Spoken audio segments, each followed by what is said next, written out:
Assalamualaikum warahmatullahi wabarakatuh. Apa kabar anak-anak? Semoga sehat selalu ya.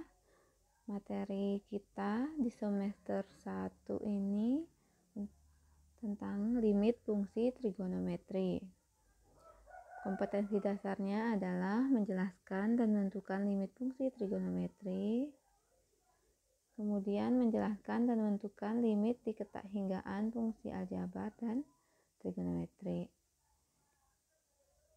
Materi pembelajarannya yang akan kita pelajari adalah pengertian limit, mengingat kembali pengertian limit, mengingat kembali limit fungsi aljabar. Kemudian nanti kita masuk ke limit fungsi trigonometri. Kemudian limit diketahui-hinggaan fungsi aljabar dan fungsi trigonometri.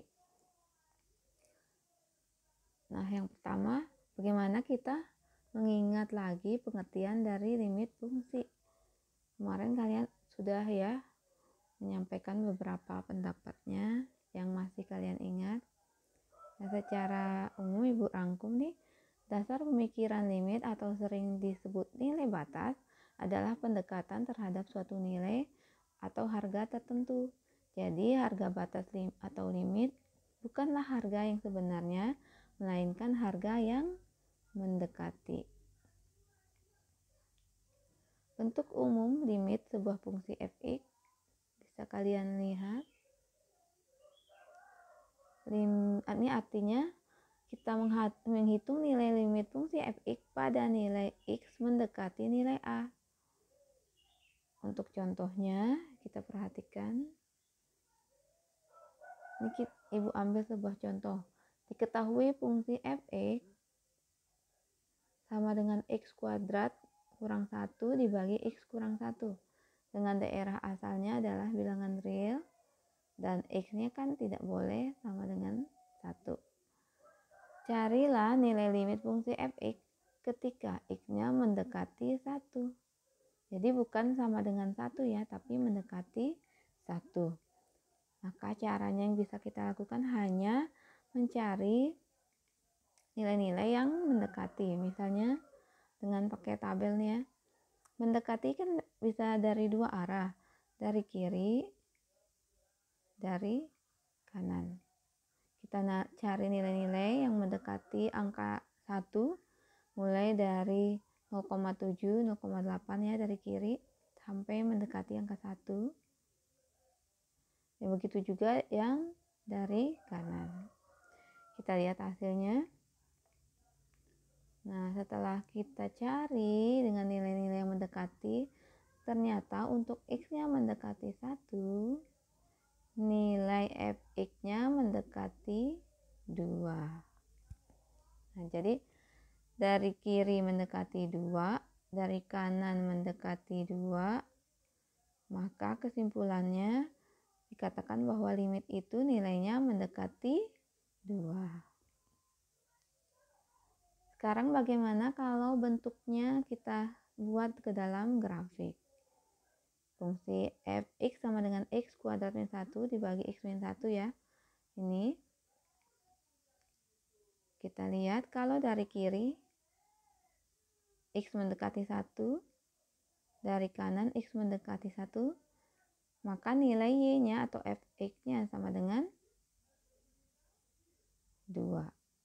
Jadi ini sebagai secara grafik ya. Karena ada limit kiri dan limit kanan sama, maka dikatakan mempunyai limit, yaitu nilainya sama dengan 2. Oh iya, kemudian secara aljabar yang biasanya kalian selesaikan ya. Bisa juga dengan secara aljabar. Ini dengan cara apa? Ini difaktorkan ya.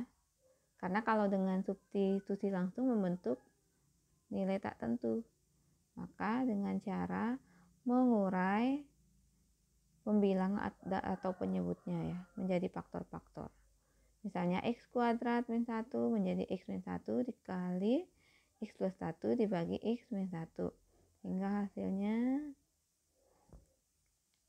nanti sama dengan 1 tambah 1 sama dengan 2. Nanti kita selanjutnya ya. Jadi sama ya, terbukti secara aljabar juga nilai 2, secara grafik juga 2, secara tabel dari sebelumnya juga bernilai 2. Kemudian tadi dari pengertian tadi dan contoh tadi, maka muncullah teorema. Nih, bisa kalian lihat. Suatu fungsi dikatakan mempunyai limit apabila antara limit kiri dan limit kanan mempunyai besar nilai yang sama. Dan apabila limit kiri dan limit kanan tidak sama, maka dikatakan tidak punya limit atau limitnya tidak ada.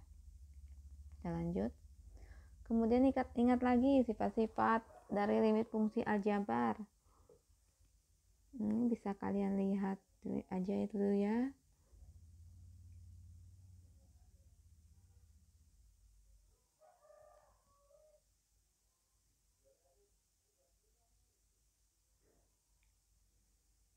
Ya.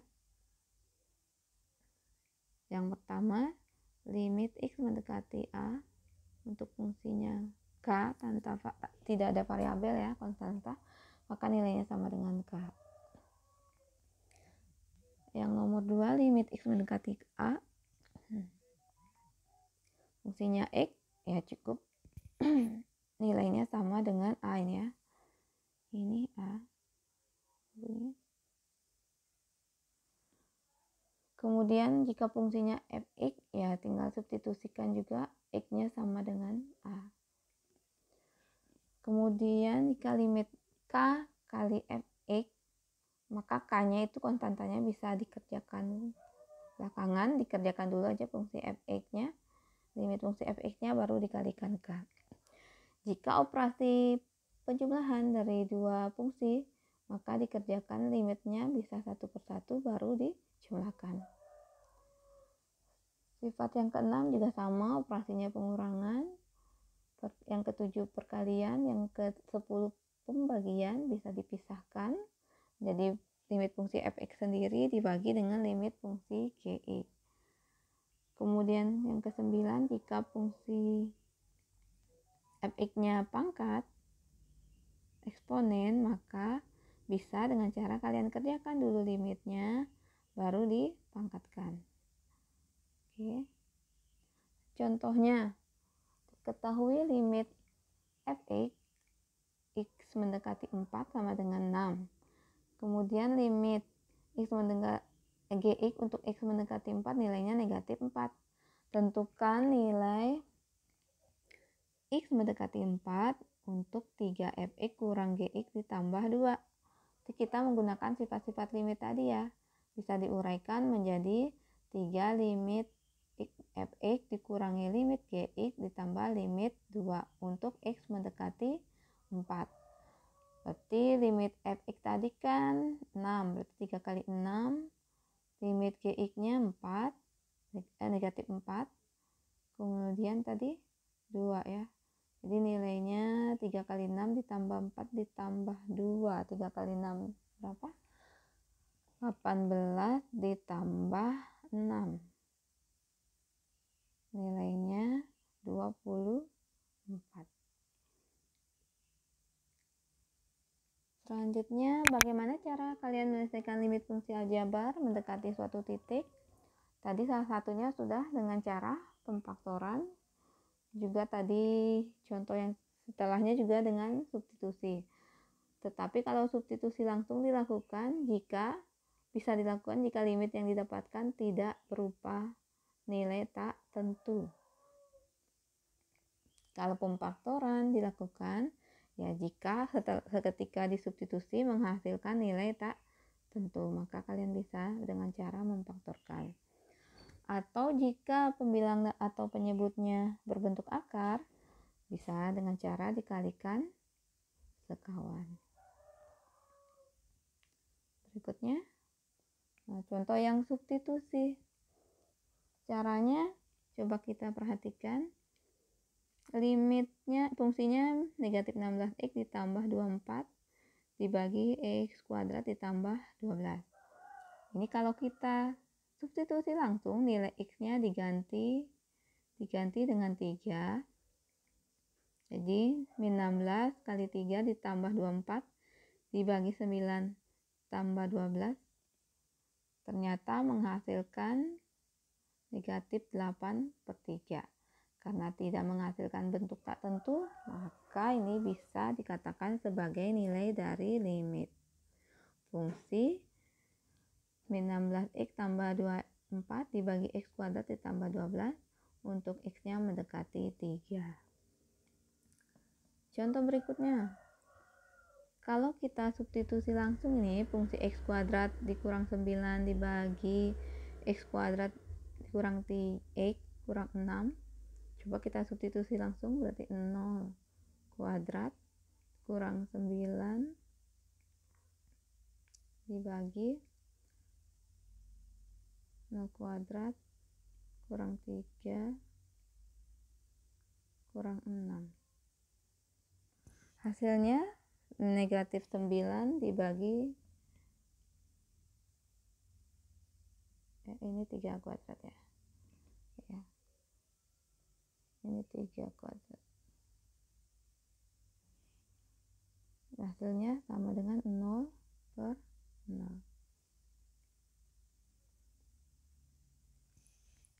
Karena dengan substitusi langsung menghasilkan 0/0, maka kita harus mengurai dari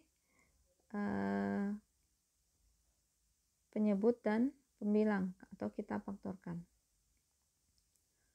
Apa kunci utama ketika kita memfaktorkan? Coba perhatikan. Ini kan x-nya mendekati 3 ya. Nah, pastinya yang menghasilkan 0 adalah ketika x kurang 3. Ini kan x mendekati 3. Berarti yang menghasilkan 0 adalah x kurang 3. Maka yang harus kita hilangkan adalah x kurang 3 dari faktor-faktor penyebut ataupun pembilang. Karena itu supaya ini kebetulan mudah, x kuadrat dikurang x kurang 6 kalian bisa memfaktorkan.